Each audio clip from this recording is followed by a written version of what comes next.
આ વખતે તો ચકલીબેને ઘઉંની ખેતી કરી હતી ત્યારે ચકલી અને તેનું બચ્ચું ઘઉં જોવા માટે આવ્યા હતા. અરે વાહ મમ્મી વાહ, આપણે તો કેવા સરસ મજાના ઘઉં પાક્યા છે મમ્મી. મમ્મી મને લાગે છે કે આ વખતે તો આપણા ઘઉં છે ને તે બધા કરતાં સારા ઘરશે. અને હા મમ્મી, હવે આ વખતે તો આપણે હવે ખોરાકની શોધમાં આમ તેમ ભટકવું નહીં પડે મમ્મી. મમ્મી આપણું આ ખેતરમાં આપણે ઘઉં કર્યા છે ને તો હવે આપણે તો મજા છે મજા. હા મારા બચ્ચા, હા તારી વાત સાચી છે. આ વખતે આપણા ઘઉં સારા પાક્યા છે અને આ વખતે આપણે આજુબાજુ કોઈએ ઘઉં કર્યા નહોતા, એટલા માટે મને વિચાર આવ્યો કે જો આપણે ઘઉંનો પાક કરીએ તો સારું રહે. અને આપણે હવે આ ખોરાકની શોધમાં આમ તેમ ભટકવા જવું પડતું હતું, તે ભટકવાનું પણ હવે બંધ થઈ જશે. અને હા, હવે તો આપણે 12 મહિના કે 3 વર્ષ આ ઘઉંના લીધે આપણે હવે જોવું જ નહીં પડે. અને આપણે હવે ખોરાકની તો શોધમાં તો બહાર જવાનું તો ભૂલી જ જાઓ, કેમ કે આપણે આ જે ઘઉં વાવ્યા છે તે 3 થી 4 વર્ષ તો ચાલશે જ. એટલા માટે હવે આપણે તો ખોરાકની ચિંતા કરવાની જ નથી મારા બચ્ચા. અરે વાહ વાહ વાહ વાહ, આ વખતે તો ચકલી તારે તો સરસ મજાના ઘઉં પાક્યા છે. તો આ વખતે તો તારે જે પણ ઉધાર બાકી છે અમારું તે બધું જ ચૂકવી દેવું પડશે, કેમ કે આ જો સરસ મજાના ઘઉં છે તો તું આ વેચવા જઈશ બજારમાં તો પણ તને તો સારો એવો નફો થશે. એટલે તો હવે તારે જે પણ દેવું છે ને અમારું તે બધું જ ચૂકવી દેવું પડશે, નહીંતર મજા બિલકુલ નહીં આવે જો કહી દીધું હો. કેમ કે હવે મને નથી રહેવાતું, કેમ કે આ કલ્લુના પાપા પણ હવે મને કે કરે છે કે ચાલો હવે તમે જે પણ પૈસા આપ્યા હતા તે ચકલી જોડે લેવા ચાલો હવે. અરે કાગડી બેન, 2 થી 3 દિવસની રાહ જુઓ. હવે હું આ ઘઉં વાટવાનું શરૂ જ કરવાની છું અને ત્યારબાદ તે ઘઉં વેચવાની છું બજારમાં. અને તેમાંથી જે પણ કિંમત આવશે તે બધી કિંમત તમને આપી દઈશ, કેમ કે હવે હું તમારી પાસેથી જે પૈસા લીધા છે તે મને પણ નથી રહેવાતું કે કેટલા બધા પૈસા છે અને હું કેવી રીતના ચૂકવીશ તે પણ મને પ્રશ્ન થાય જ છે. એટલા માટે હવે હું તમને જે પણ કિંમત આવશે આ ઘઉંની તે બધી જ કિંમત તમને આપી દઈશ. મને 2 થી 3 દિવસનો સમય આપો. ચકલી, જો તારે 2 થી 3 દિવસનો સમય જોતો હોય તો હું કહું તેમ તારે કરવું પડશે. જો તારે જે પણ હવે ઉધાર છે તેની કિંમત ચૂકવવાની છે. જો 2 થી 3 દિવસમાં તું તે કિંમત ના અમને આપી શકી તો આ તારી આ જે જમીન છે તે અમારી થઈ જશે. બોલ, તારે છે મંજૂર? હા મને મંજૂર છે. જો હું 2 થી 3 દિવસમાં તમારી કિંમત ના ચૂકવી શકી તો આ જમીન છે એ તમારી થઈ જશે. તો પછી તું આ બોલી છે ને તે તારું આ બચ્ચું અને આ મારી આ કાગડી બે સાક્ષી છે, બરોબર ને? જો ચકલી, કાલ ઉઠીને પછી કહેતી નહીં કે મને મારી જમીન આપી દો. જો આ એક વખત બોલી એટલે પટી ગયું. એટલા માટે હવે યાદ રાખજે, જો કિંમત હવે ના ચૂકવી શકી તો આ જમીન પણ અમારી જ થઈ જશે. જો ચકલી કાલ ઉઠીને પછી એમ ના કહેતી કે મને મારી જમીન આપી દો, મને મારી જમીન આપી દો. આ તારું બચ્ચું અને મારી સાક્ષીમાં રહીને તે જે બોલી છે ને તેના ઉપર જ તારે હવે બધું જ કરવું પડશે. કેમ કે જો કાલ ઉઠીને તે એમ કીધું કે મને જમીન આપી દો પાછી, તો તે ક્યારેય નહીં મળે. તારી આ જમીનમાંથી તને એક કટકો પણ નહીં આપવામાં આવે, ત્યાંનું તું ધ્યાન રાખજે. જો આ કહી દીધું. અને હા, હવે તારે જે કરવું એ કર. તને 3 જ દિવસ આપવામાં આવશે. તારે 3 દિવસમાં તારે આ ઘઉં લઈને તારે જ્યાં વેચવા હોય ત્યાં વેચજે, જા હવે. આમ કાગડી અને કાગડાની ચતુરાઈથી કાગડો તો ચકલીબેન પાસે જમીનનો સોદો કરાવે છે અને ત્યારબાદ ચકલીબેન તો વિચારમાં પડી જાય છે કે હવે હું આ પૈસા બધા છે તે કેવી રીતના ચૂકવીશ, કેમ કે મારી જમીન પણ છોડાવવાની છે. મમ્મી આપણે હવે આપણી જમીન કેવી રીતે બચાવશું? કેમ કે જો આપણે 3 દિવસમાં કાગડાને પૈસા ના આપ્યા તો આપણી જમીન કાગડો લઈ લેશે. અને હા, પેલી કાગડી તો કેવી આપણને બોલતી હતી મમ્મી. અને આપણે તો હવે ઘઉં વાટવાનું પણ શરૂ કરવું પડશે, કેમ કે જો આપણે ઘઉં વેચીશું તો જ પૈસા આવશે. એટલા માટે ઘઉં તો હવે આપણે વાટવાનું શરૂ કરવું જ પડશે. હા મારા બચ્ચા, તારી વાત સાચી છે. આપણે હવે કાલે જ ઘઉં વાટવાનું શરૂ કરવું પડશે. પરંતુ આપણા એકલાથી તો ઘઉં નહીં વઢાય, એટલા માટે આપણે તો મજૂર જોશે. મજૂરનાથી જ આપણે ઘઉં વઢાવીશું. એટલા માટે હવે હું બચ્ચાઓ મજૂર શોધવા માટે જાઉં છું. અને હા, જ્યાં સુધી હું ઘરે ના આવું ત્યાં સુધી તમે બંને ક્યાંય જતા નહીં, કેમ કે આપણી આજુબાજુ શિકારી પક્ષીઓ રહે છે અને જો તમને બંનેને એકલા જોઈ જશે બહાર તો તમારો શિકાર કરવા આવશે. એટલા માટે તમે બંને ઘરે જ રહેજો. આમ ચકલીબેન તો મજૂરની શોધમાં નીકળી પડે છે અને ત્યારે તો ઉડતા ઉડતા પોપટભાઈના ઘરે પણ પહોંચી જાય છે. અરે આવો ચકલીબેન આવો, તમે ઘણા દાડે અમારા ઘરે આવ્યા હો. ચકલીબેન બેસો બેસો, ચા બનાવું હો, બેસો બેસો. અને હા, જમીને જજો, કેમ કે ઘણા દાડે અમારા ઘરે તમે પધાર્યા છો. અરે પોપટભાઈ, તમારો આભાર, પરંતુ હું આજે ચા કે જમવા માટે નથી આવી. હું તો આવી છું મજૂર કરવા માટે. મારે તો જે ઘઉં વાવ્યા છે ને ખેતરમાં તે વાઢવા છે, અને એના માટે મારે તો મજૂરની જરૂર છે. પોપટભાઈ, તમારા ધ્યાનમાં કોઈ ખરું જે મજૂરી કરતું હોય, જે ઘઉં વાઢતું હોય તે? અરે ચકલીબેન, મારા ધ્યાનમાં તો કોઈ જ નથી એવું, પરંતુ હા ચકલીબેન, તમારે કેમ આટલી બધી ઉતાવળ આવી છે ઘઉં વાઢવાની? એવું તો તમારે શું વહી જાય છે ચકલીબેન? આમ શાંતિથી વાઢો, કોને ના પાડી છે તમને? અરે પોપટભાઈ, ના કોઈએ નથી પાડી, પરંતુ કાલે જ્યારે હું ખેતરમાં જઈ ત્યારે તો કાગડો અને કાગડી આવ્યા હતા, અને તેમની પાસેથી મેં પૈસા ઉધારના લીધા છે.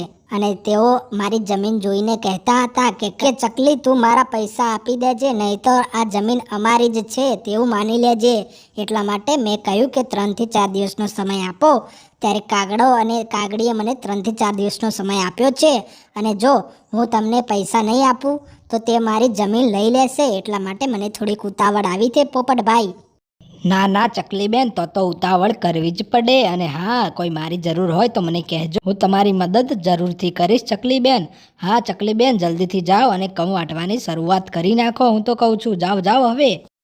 આમ ચકલીબેન તો મજૂરની શોધમાં જંગલમાં નીકળી પડે છે, અને ત્યારે તો આ બાજુ કાગડો અને કાગડી તો ખુશ ખુશ હોય છે. અરે વાહ કાગડા વાહ, શું મગજ લગાવ્યું છે હા. ચકલીના પૈસા પણ આપણે લઈ લેશું, અને હવે તો તેની જમીન પણ આપણે જ લઈ લેશું, કેમ કે 3 દિવસમાં એ ક્યાંથી ઘઉં વાટવાની છે. એટલા માટે તો હવે આપણે ઘઉંનું ખેતર આપણું સમજો. અરે કાગડી, તને શું લાગે છે ચકલી 2 દિવસમાં ઘઉં વાઢીને બધું ખેતરમાં છે તે બધું વેચીને આપણને પૈસા આપી દેશે? મને તો શું લાગે છે ખબર છે કે તેનું નક્કી ના કહેવાય. તે 2 દિવસમાં બધા ઘઉં વાઢીને આપણને પૈસા આપી દે. જો તે પૈસા આપણને આપી દે તો આપણે તેની જમીન લઈ શકીએ નહીં, પરંતુ મારી પાસે એક યોજના છે જ્યાંથી કરીને તેની જમીન પણ આપણે લઈ શકીએ, અને જે ખેતરમાં ઘઉં છે ને તે ઘઉંનો એક દાણો પણ ચકલી ના લઈ જઈ શકે તેવી યોજના છે મારી પાસે. અરે એવી તો શું તારી પાસે યોજના છે કાગડા, જેથી ચકલી તેના ખેતરમાંથી એક દાણો પણ ના લઈ જઈ શકે અને તેની જમીન પણ આપણી થઈ જાય? બોલ બોલ કાગડા, બોલ બોલ, મારા મનમાં તો હવે રહેવાતું પણ નથી. વાવા. અરે કાગડી, યોજના એવી છે કે આપણે ચકલીના ઘઉંનું ખેતર છે ને એમાં આગ લગાવી દઈએ, તો તે ચકલી ઘઉંનો એક દાણો તેના ઘરે ના લઈ જઈ શકે, અને લઈ જવાનું તો દૂર, તે એક દાણો પણ ઘરની બહાર લઈ જઈને વેચી પણ ના શકે.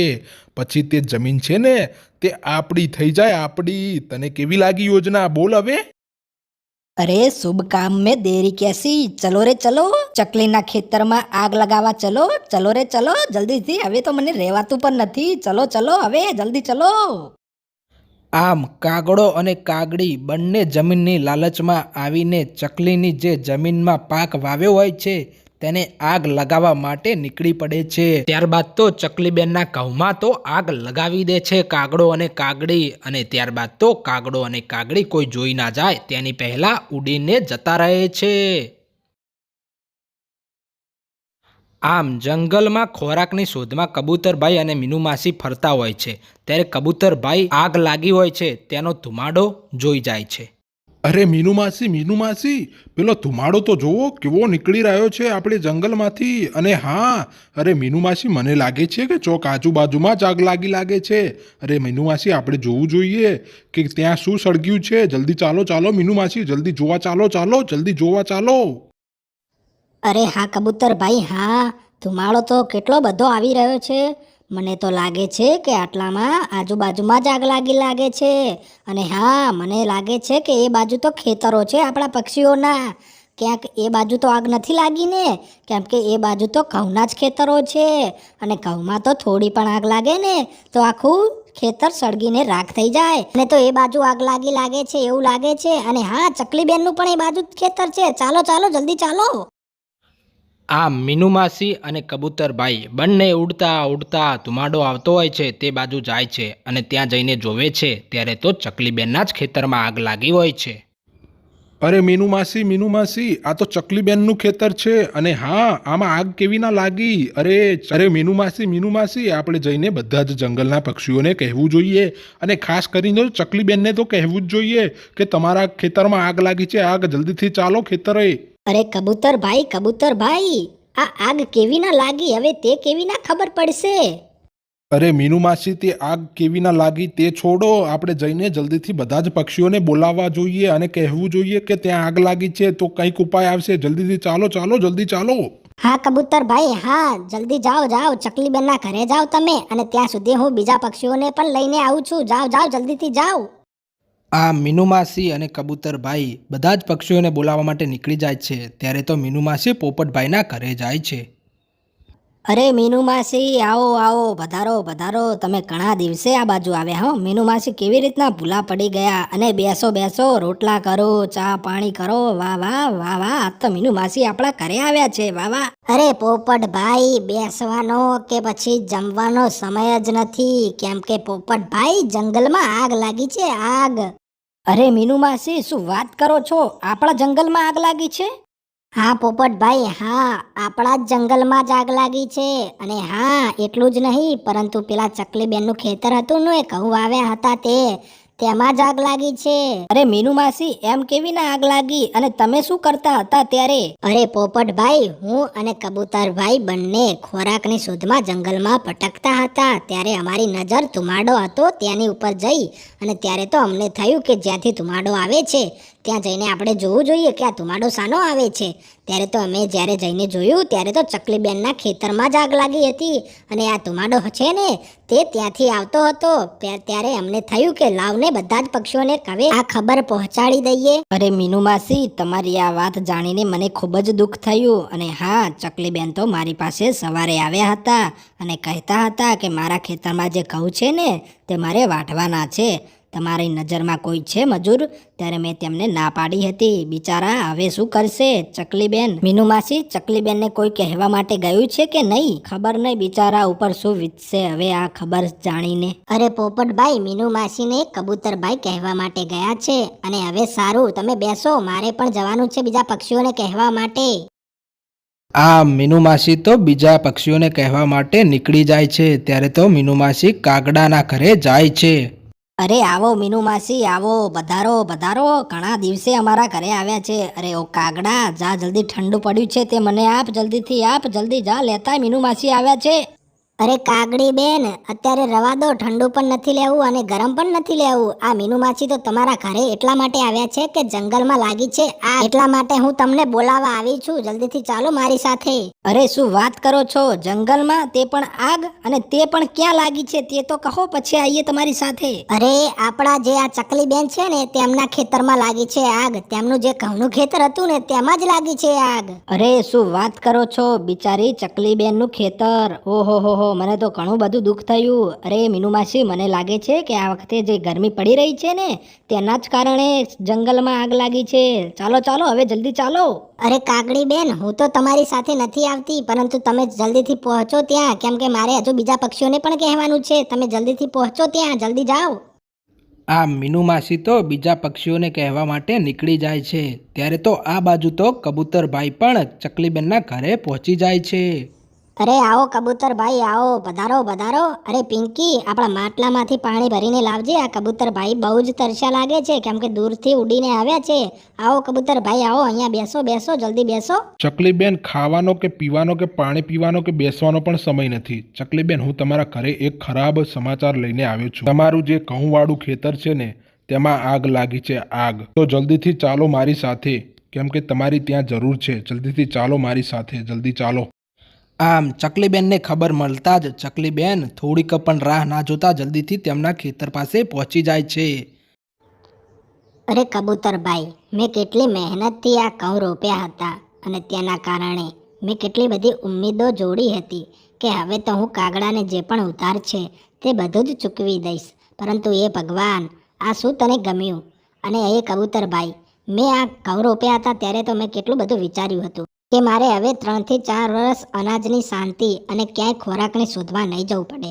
પરંતુ મારે જેટલો પણ સપના હતા, જેટલી પણ ઉમ્મીદો હતી, તે તૂટીને રાખ થઈ ગઈ છે. કબૂતરભાઈ, ખબર નથી પડતી હવે હું શું કરું. કબૂતરભાઈ, હવે મારે નથી જીવવું. હવે શા માટે જીવવું? કેમ કે મારું આ ખેતર રાખ બની ગયું છે. અરે ચકલીબેન, આવું ના બોલો, આવું ના બોલો. તમારા 2 બચ્ચાઓ છે, તેમનું શું થશે? ચકલીબેન, થોડુંક એમનું વિચારો. અને આ ખેતીનું તો શું છે, આજે નથી ને કાલે છે. ચકલીબેન, ફરીથી મહેનત કરશો તો આટલા નહીં પરંતુ ઘણા બધા તમને ઘઉં પ્રાપ્ત થશે. એટલા માટે ચકલીબેન, થોડીક હિંમત રાખો. આવું તો હવે જીવનમાં જે લખ્યું હોય તે થાય. ચકલીબેન, થોડીક રાહ જુઓ. કેમ કે ભગવાન જે કરે છે તે સારા માટે જ કરે છે. ચકલીબેન, થોડી રાહ જુઓ અને હિંમત ના હારો. કેમ કે તમારા બચ્ચાઓને અત્યારે તમારી જરૂર છે. ચકલીબેન, અરે ઓ ચકલી, તે શું કહ્યું હતું તને ખબર જ છે ને? હવે લાવ આ તારી જમીન અમારા નામે કરી દે. ચાલ હવે આ જમીન જ અમારા નામે થઈ જશે. કેમ કે જો તારી પાસે પાક તો રહ્યો નથી હવે, બરોબર? ઘઉં તો રહ્યા નથી. તો હવે તે વેચીને તને પૈસા કંઈ આપવામાં આવશે નહીં. એટલા માટે તે જેમ કહ્યું હતું તેમ જ કરવામાં આવશે. લાવો હવે આ જમીન લાવો. આમ કાગડી તો ચકલીની જમીન લેવા માટે આવી જાય છે. ત્યારે તો ચકલીબેનને તો કંઈ જ ખબર પડતી નથી કે હવે શું કરવું. ત્યારે તો આ બાજુ તો પોપટભાઈ ઉડતા ઉડતા તેમના મિત્ર પાસે જતા હોય છે. અને મિત્ર પણ જેવો તેવો ન હતો, અનાજનો વેપારી હતો મિત્ર તેનો.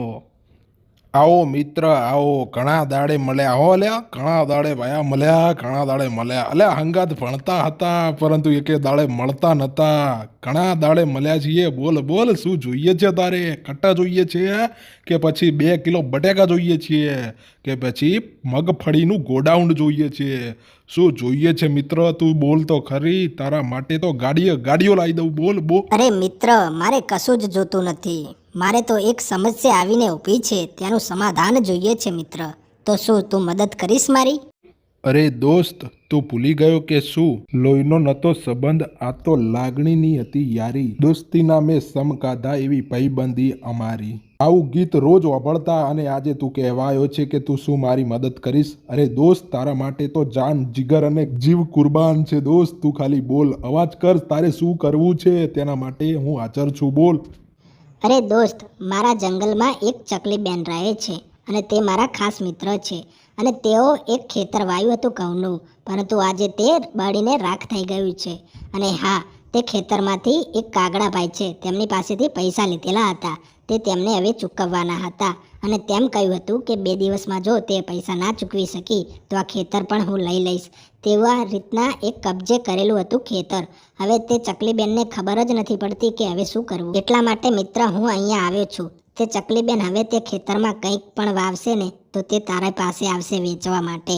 અને હા, તેનો વિશ્વાસ અપાવું છું કે તારે જેટલી પણ કિંમત હશે તે બધી જ આપી દેશે. તું અત્યારે જે કાગડાને પૈસા આપવાના છે તે આપી દે. કેમ કે એટલા બધા પૈસા મારી પાસે નથી, એટલે જ હું તારી પાસે આવ્યો છું. તો આપીશ કે નહીં? અરે દોસ્ત, એમાં પૂછવાનું ના હોય. મારી પાસે આવીને તારે પૈસા જ લેવાના હોય. ચાલ હવે, ક્યાં છે કાગડો? આપી દઈશ પૈસા. ચાલ મારી સાથે ચાલ મિત્ર, ચાલ. આમ પોપટભાઈ અને તેમના મિત્ર બંને ચકલીબેનના ખેતરે જાય છે. ત્યારે તો કાગડી ચકલીબેનને ભાષણ આપતી હોય છે. ત્યારે તો પોપટભાઈ અને તેમના મિત્ર ચકલીબેનના ખેતરે પહોંચી જાય છે. અરે ઓ કાગડી, ભાષણ આપવાનું બંધ કર અને આ બિચારી ચકલીને શું બોલ કરે છે. અને આ ખેતર પણ કેમ કબજે કરીને રાખ્યું છે? અને તારે તો પૈસા જ જોઈએ છે ને? તો તારે જેટલા પણ પૈસા જોતા હોય તે આ મારો મિત્ર છે, તેની પેટી છે, પેટી. ત્યાં જઈને તારે જેટલા પૈસા જોતા હોય તેટલા પૈસા લઈ લેજે. અને હવે નીકળ, ચાલ હવે નીકળ અહીંયાથી. આમ કાગડીને તો પૈસાનું બાનું આપે છે પોપટભાઈ, અને ત્યારે તો કાગડી જતી રહે છે.